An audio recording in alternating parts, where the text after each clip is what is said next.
Oakley dokley. Let's get back to this. We just hit record right there. I like that. Woo, woo. I'll just do one of these until it says, no. Oh, there it is. Until it does that. There we go.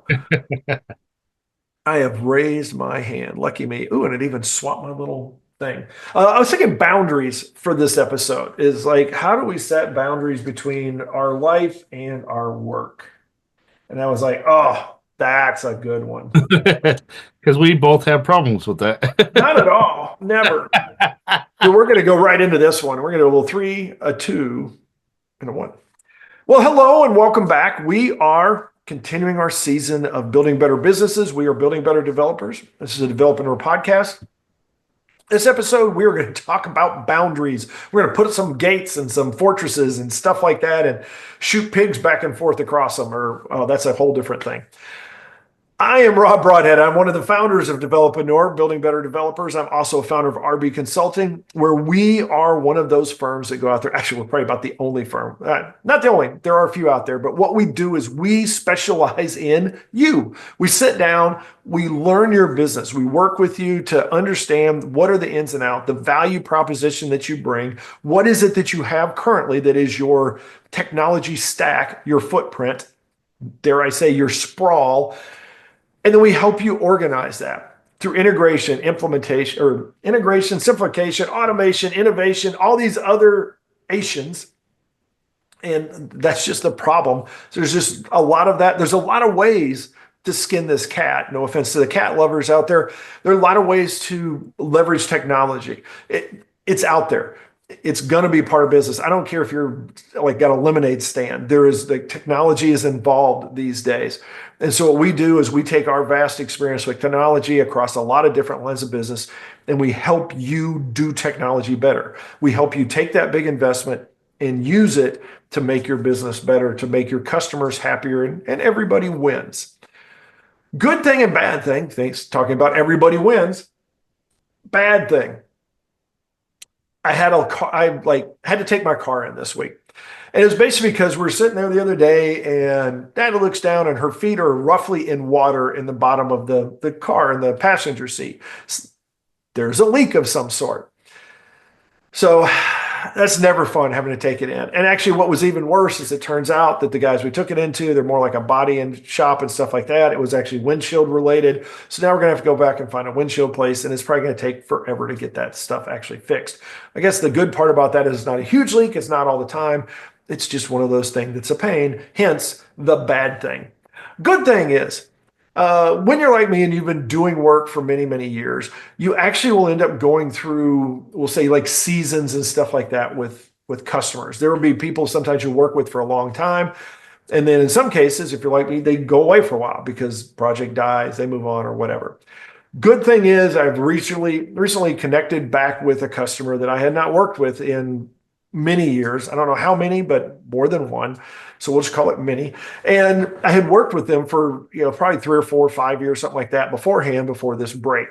And wasn't sure if we were ever going to like cross paths again. Things have changed, business have changed, stuff like that. But now I get to come back and work with them again, which is a really good thing because they were great people, loved working with them.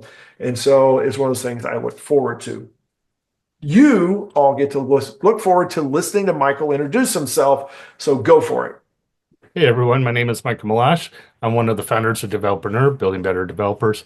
I'm also the founder of Envision QA, where we help businesses through assessments, through requirements gathering. Really, we help you figure out what you need from your business through software. It's either through building custom software, helping you identify the software tools that you need to buy, or even using the tools you have. Sometimes it's just simply walking through what you have, figuring out, oh, you already have this. How do you use it? Or maybe how does this work with your business? Because some businesses buy things, they forget about them, or they just never really figured out how to fully implement it into their business. So Envision QA can come in there and we can help you make your software work better for you instead of you working for your software. So I guess I didn't tease it. I said, right, we're going to talk about boundaries. And in our world, in our business, the boundaries I'm talking about is our life and our business. And this is very much a challenge because the whole concept, I guess, of side hustle is starting to blur your work into more of your regular life. Side hustle is basically sacrificing some of your non-work life so you can do more work to some extent. Now, ideally, the side hustle we're enjoying, and so it is part of our fun time. It's our free time. It's the time that we get to control our schedules a little bit more and do what we want to do. However, as that grows, a lot of times we can become a slave to that as well. And now we no longer are doing what we do necessarily all that. Maybe we're doing what we would like to do, but not necessarily when we would like to do it. And that is the crux of this one, is it's like, how do we put the guardrails in place to protect ourselves from ourselves of all people? And those are the hardest ones, is because it's hard for us it's very easy for us to move those guardrails when we feel like it. If you've got a deadline, we got a day that's like, I just need to get across this thing. I need to get this thing done. I need to finish this project for this customer.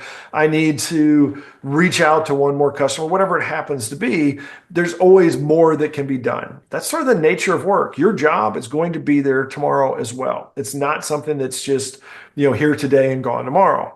I hope not, because if it is, not really a job. It's more of like a gig or something like that.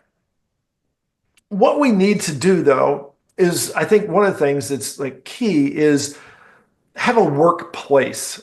Have somewhere that you work that is your work environment. There's really something very vital about being able to go to work. Like, even if it's going to work is walking down the hall and going into the next room in your house, it needs to at least be leaving the room you are in.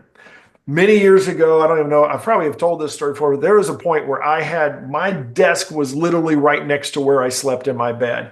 I literally could roll out of bed. And actually, I think I literally couldn't roll out of bed because my desk chair was right there. And I was at work. And that was life. And I did a lot of work then, but I also got very frustrated at times because I had the computer right there and it would notify me if somebody would email me or something like that, which would sometimes happen at 2 a.m.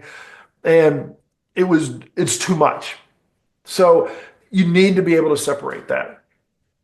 I would also suggest, although a lot of us don't do this, and this is, I think it's going to be a bigger problem for some of us than others. Particularly if you're like a gamer or something like that, is also separate your recreation area from your work area. So a lot of us, because we have computers and we have TVs and we have all this stuff, it's very easy for our workplace to also be it could be our man cave or something like that, where we've got computers and we've got television, we've got sports going on and things like that. Now, I like to use the analogy, or I guess the thought of, if you go to work, if you actually work for an employer, and your office space there has, we always customize it. So we have pictures of our loved ones and stuff like that. But if it also has like a big 60-inch screen TV, widescreen TV, and you're blaring, your latest sports team all the time, or you're listening, you've got music cranked out all the time, or you've got a PlayStation that's there running all the time that you're like swapping back and forth, your boss is probably not going to be a fan. Just saying, it's probably not what they're going to be looking for, because they want you to come to work and be in a work mode. Same thing is, when you go to work, you should be in your work mode, and then you should be able to leave your workplace and get out of your work mode. Now, I know that is a challenge, but that is going to be one of the things that we're going to talk about, speaking of challenges, when we get to the second part of that. But first, I want to let Michael throw his 2 or more cents in.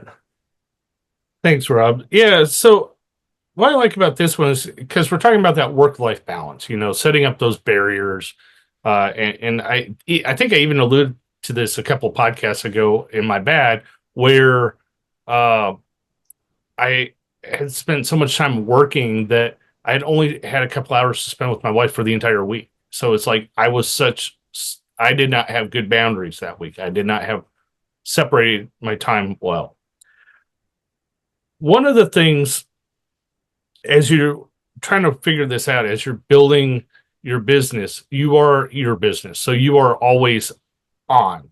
The biggest problem I have is turning that off. I do kind of have my space separated a little bit, like Rob mentioned, but due to my downsizing, I don't have as much space, so I don't have two places to go anymore. So it is kind of shared a little bit. With that being said, though, I do try to keep my workspace clean, so I have a dedicated section. However, there are still times where I go to an office space. Like I will go to a shared office space so I can separate my boundaries. So I can kind of separate the two places. Be careful if you're one of those that go to like a coffee shop or a restaurant. Those can be distracting. That could still be your place, but that's still not a perfect place. Like maybe go to a library or like a WeWork or something like that. That's a little more separate. Now, if you're meeting clients in that, coffee shops are good. But like Rob said, have a dedicated place to go work. That is what when you're there, you are plugged in, you are working. Make sure that when you leave, you're not plugged in. However, again, if we are our business, the telephone's going to ring. It's going to come to us. So you're going to need to set up office hours for your customers. If you're 24-hour support, hopefully you've hired someone to be a 24-hour support person. It's not just you. You can kind of balance that. Other things I would recommend, like Rob mentioned, having the machine beep at them all night, kind of wake them up. Our phones do that now. We have so many devices in our house that make noises to alert us of things. It can be overwhelming. It can set off anxiety. Smartwatches are great, but they can be bad. They can be distracting. They can kind of set you up to always, just make you distracted. I've talked about this before, but look at using technology to help separate the two. When you're in work, set up your machines or your apps for work to be available during work hours. When you're out of work or off work hours, all those apps need to be muted, silenced, or otherwise put in the background so they're not bothering you after hours when you're on your personal time. The other thing is, and like Rob mentioned, we have computers. If you're a gamer, you might play games on your computer. Try to have two different machines. It's not always easy cost-wise, but try to separate your gaming rig from your work rig. And if you are on your gaming rig, block your work sites, block your work email. Don't install anything business related on your gaming rig at all. Because again, you're going to get those alerts in that while you're playing your game. Oh, I need to go to. You don't want to get that squirrel momentum going all the time. You want to kind of pick a lane, be in that lane, and when your time is up, be in your other lane. Go back to your personal space, your personal time, or your work time. Kind of set up those barriers. And you will find that is very helpful. Because a lot of times we don't do that. And we're constantly looking at our phone. Oh, did I get that email? Or, oh, I'm waiting. Email, send and forget. Send it. They'll get it when they get it. Comes back to you. If you need it a little more pressing, send them like a Slack message, Teams. You should get hopefully a little bit faster response. But if it is an emergency, pick up the darn phone, call someone, get it taken care of, and then put it away. So just set up a schedule or set up a routine so that you can step out of your work or step out of personal time back into work. So you can kind of have that work-life balance again and be able to play your games, get your work done, or spend time with family. I think that's the best thing is that notifications are life now, through your phone, through your laptop, or tablet, or whatever it is. And I think one thing is, yes, definitely don't put games on your work machine and don't put work on your game machine. If you're like me, that is why I like the little handheld consoles better, your switches and the other guy that I have the what? Steam Deck. There you go. Sorry, words are tough sometimes. The Steam Deck, things like that, because then it's just very difficult for me. Although I have at times been like, ooh, I could probably put work on. Don't put work on it. And then separately try to keep your games off your work stuff because it allows you to split those. But more importantly is use which has now become very much a part of all these devices. Well, use your quiet times and stuff like that, where you can say like do not disturb and those kinds of things, where it's like, all right, I'd like, for example, turn off on the weekend, turn off all your stuff. Turn off your email notification on your phone, or your email notifications, Slack, whatever you use, Teams, all that stuff. Turn that crap off. It is amazing how easy it is, especially like turn them off completely. Don't even do the little bubbly thing that says you got notifications, because when you go to jump on your whatever it is, you're going to bounce into that. You're going to say, "Oh wait, I got little red dot. I got 50,000 messages. I got to start working on them." If you're like me, I do that at mail sometimes. Like, and it's not always my fault, because if somebody says, "Hey, go look at that," "Hey, I sent you an email. I need you to take a look at that." If I go to do that and now I've got, because I don't check my mail all the time, I've got a whole bunch that are unchecked. Usually I'm going to walk through all of those first.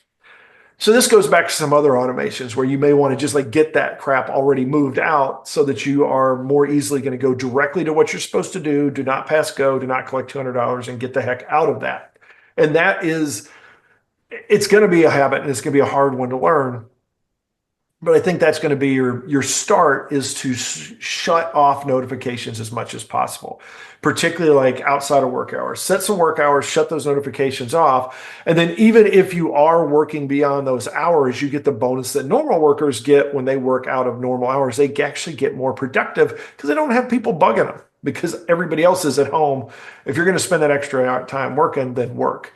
And it really is, it goes back to, all of this comes back to, when you're working, work. Don't try to mix it with other stuff. When you're not working, don't work. Don't try to mix work back into it.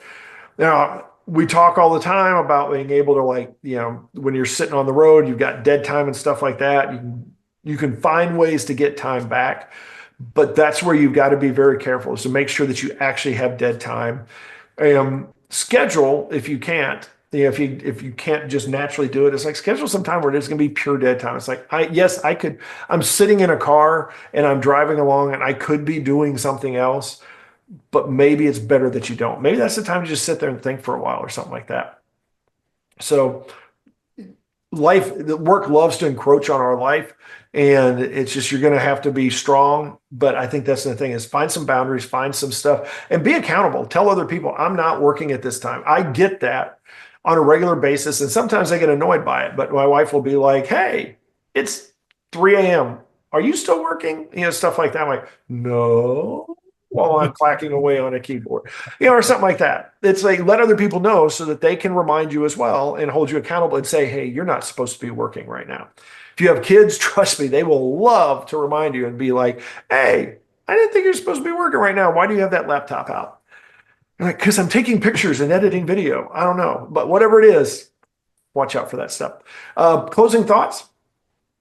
Yeah, I liked how you mentioned, let other people, work with other people too, and blocking out your calendar.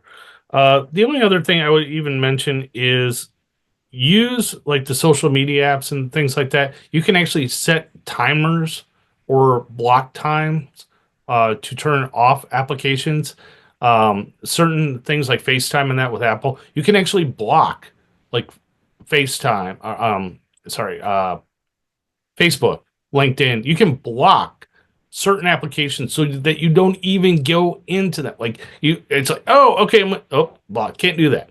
I think Google did what years ago, the Google goggles, to where if you're going out, you can enable that, and then you can't send people email or chat if you've been drinking. Dude, think of that. Think of it like that. If I am going to touch something, or if I touch something when I'm not supposed to, I should get a denied, or you're not allowed. You can set it up for yourself so you don't have to rely on other people. Yeah, I think that's the thing. Is, like I said, is use the tools that are out there, because they are now self-aware enough, in a sense, that they will allow you to block them or to set certain hours. And that's where the challenge is pick a dead time this week.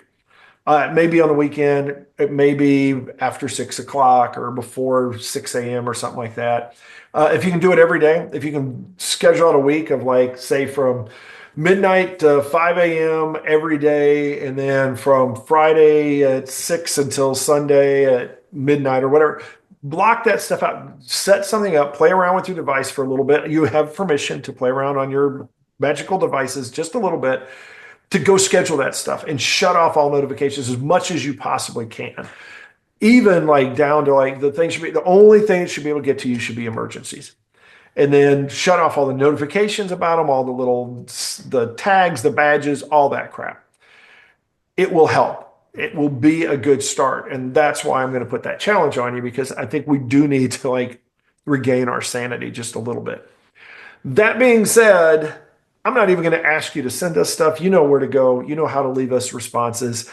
Developreneur.com and info@developreneur.com. Oh, I did say it. If you want to send us an email. But go ahead and just let us know where you have. Leave us feedback. We would love it. But for now, we'd love it better if you just go out there and enjoy the day. Hopefully it's a nice one. Go out there and have yourself a great day, a great week, and we'll talk to you next time. Bonus material. So you mentioned don't install business apps on your like gaming machine and vice versa. That also goes for your devices. If you have a dedicated work phone or a dedicated iPad or tablet, do not install anything non-work related on those devices. Keep them strictly business. That is going to help. And when you're working, only have those. Maybe keep your personal cell phone to the side, set it to where you only get calls for emergency or from family members that are, are immediate family members. Other than that, keep it simple. Keep it only what you're supposed to be doing, and then vice versa. Don't sync your work email to your personal devices. Don't sync your work calendar. You may have to for your wife or your family, but limit as much as you can on personal devices. Well, usually we'll end up with multiple devices. If you happen to be somebody that has two phones, like Michael said, there should be one for personal and one for business, and don't let the two intermix. If you happen to have a couple of, like if you have multiple tablets, have one set up for only work, have one set up for only, playtime and relaxation and stuff like that. Those simple things will make a difference. Even like myself, I have, laptops and desktops and stuff like that, and they have evolved over the years, whatever their purpose are. But usually when I like move something into the entertainment zone, then I just start yanking all the other stuff off of it. And then I try not to put anything on, although occasionally, yes, I'll have a business trip. I just want to take one device. I'll throw some extra crap on. But the way to do that is like put it on, use an external drive or something like that so that you can just put that wherever you want it to be. And then you can pull it off when you don't. It's actually ideal for business. Actually, it's ideal for both, but especially for business, because if you have everything on that drive, you can basically plug it in anywhere. And if something happens to your laptop, your desktop, whatever, it's like, boom, you're already ready to go. And these days with so much stuff in the cloud, you may not have, it may just be a nice little thumb drive, which even now a nice little thumb drive could be a couple of terabytes. So, you're going to have plenty to do, plenty to keep you busy, whether you want to go be entertained or work. That being said, we're going to wrap this one up. We're going to try to go live a little bit of our lives, but we're also going to work a little bit, I'm sure. As always, go out there and have yourself a great one. We will talk to you next time.